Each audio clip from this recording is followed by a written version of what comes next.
Hello வணக்கம். இது உங்கள் சிவி ஜோன். எல்லாரும் எப்படி இருக்கீங்க? இப்போ பார்த்தீங்கன்னா லைவ்ல ஒரு சண்டை, திடீர்னு சண்டை நல்லா ஜாலியாக தான் போயிட்டு இருந்தது. ஆனால் ஏன் வந்துச்சு அப்படின்னு பார்த்தீங்கன்னா, பிக் பாஸ் வந்துட்டு ஆல்ரெடி நம்ம கமனி அவர்கள் கேப்டன் ஆனதுக்கப்புறமா ஃபஸ்ட்டு மீட்டிங் போட்டு ஒரு சூப்பரான விஷயத்த சொன்னார்.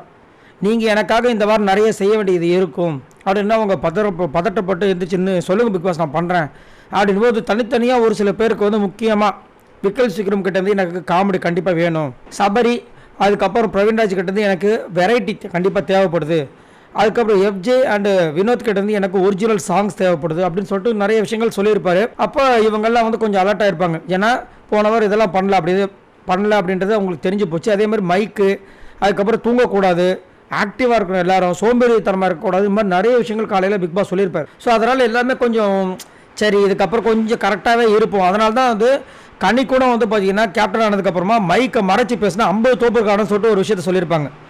அதுக்கப்புறம் ஒரு விஷயத்தையும் பண்ணியிருப்பாங்க. சப்போஸ் மைக் மாட்டேன்னு பிக் பாஸ் சொல்லிட்டாருன்னா 15 தோப்புக்காரனை போடணும் அப்படின்ட்டு இந்த மாதிரி நிச்சயம்லாம் போச்சு. இப்போ என்னென்னா சரி ஒரு ஸ்கிட்டு மாதிரி பண்ணலான்னு சொல்லிட்டு பிளான் பண்ணுறாங்க. அப்போ வந்து வியானா வந்து திவாகருக்கு இந்த மாதிரி நடிங்க அந்த மாதிரி நடிங்கன்னு சொல்லிட்டு ஒரு சில இன்புட் கொடுத்துருக்காங்க போல இருக்குது. திவாகர் தான் உங்களுக்கு தெரியல நடிப்பு அரக்கன், அதனால் அவருக்கு அது பிடிக்கல. நீ இன்னும் எனக்கு வந்து இன்புட் கொடுக்குறது, நானே பெரிய நடிப்பு அரக்கன் அப்படின்னு சொல்லிட்டு அதெல்லாம் நீ எனக்கு சொல்லக்கூடாதுன்ற மாதிரி கொஞ்சம் பேசிடுறாப்புல. அது வியானாக்கு ஹர்ட் ஆகிடுது.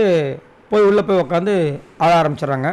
அது கஷ்டமாக தான் இருக்கும். ஏன்னா எல்லாருமே இன்வால்வ்மெண்ட் ஆகி அந்த ஒரு விஷயத்தை வந்து பேசிகிட்டு இருக்கும்போது தான் ஒரு இன்புட் கொடுக்கும்போது அதை வந்து ஒருத்தங்க அசிங்கப்படுத்தும்போது கண்டிப்பாக கோவம் வரும்.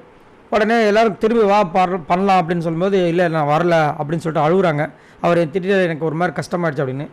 உடனே வினோத் வந்து பொங்குறாரு. நான் நிறைய டைம் பார்த்துட்டேன், மற்றவங்களுக்கு பிரச்சனை வந்தாலும் கம்மன் தான் இருக்கார் நம்ம வினோத். ஆனால் வியானா வந்து டென்ஷன் ஆகிட்டாங்கன்னா அங்கே வந்துட்டு ஒரு சம்பவத்தை பண்ணுறாரு வினோத். ஒருவேளை வினோத்துக்கும் வியானாக்கும் அதாவது வெளியில் வந்துட்டு பழக்கம் தெரிஞ்ச போனால் இருக்குமா அப்படின்னு தெரியல. இதை நீங்கள் நோட் பண்ணிங்களா அப்படின்றத சொல்லுங்கள். நிறைய இடங்களை பார்த்துட்டேன், வியானா ஏதாவது பிரச்சனை அப்படின்னா உடனே வந்து பாயிறாப்பில் நம்ம வினோத் போயிட்டு சும்மாவே வந்துட்டு நம்ம திவாகர் கலாய்ப்பார்.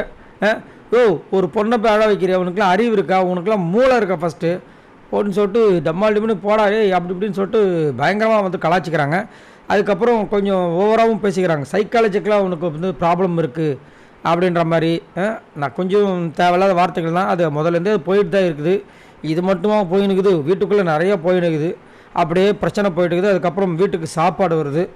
அதுக்கப்புறம் எல்லோரும் வந்து சமாதானப்படுத்துகிறாங்க. ஆனால் வந்துட்டு இது திரும்பவும் வெடிக்கும். இது வெடிக்கும் இல்லை, ஆக்சுவலாக பார்த்தீங்கன்னா முதல்லேருந்தே வந்துட்டு திவாகருக்கும் வினோத்துக்கும் ஆக்சுவலாக ஆகலை. திவாகரை வந்துட்டு வினோத் வந்து ஓவராக வந்துட்டு கலாச்சாரத்தான் இருக்கார். ஆனால் அது ட்ரெண்டிங்கில் வந்துருச்சு, அதனால் அங்கே வந்து சொல்கிறாங்க. ஆனால் இதில் வந்து அதிகப்படியாக மன உளைச்சல் யாருக்கு அப்படின்னா கண்டிப்பாக திவாகருக்கு தான். சரிங்களா? அவங்களுக்குள்ள ஒரு அண்டர்ஸ்டாண்டிங் ஒன்று போயிட்டுருக்குன்னு சொன்னாலும் இது ஒரு விஷயம் இருக்குது. சரி, நீங்கள் உங்களோட கருத்தை சொல்லுங்கள். இங்கே இந்த மாதிரி வியானா அழுதது வந்துட்டு எப்படி பார்க்குறீங்க? ஏன்னா எனக்கு கொஞ்சம் கஷ்டமாக தான் இருந்தது. பட் அந்த மாதிரி பண்ணியிருக்கக்கூடாது அவர். ஸோ இதை பற்றி உங்களோட கருத்துக்களை சொல்லுங்கள். இந்த மாதிரி நிறைய வீடியோஸ் உங்களுக்காக காத்துட்டு இருக்க மாதிரி சப்ஸ்கிரைப் பண்ணுங்கள். பாய் நண்பர்களே.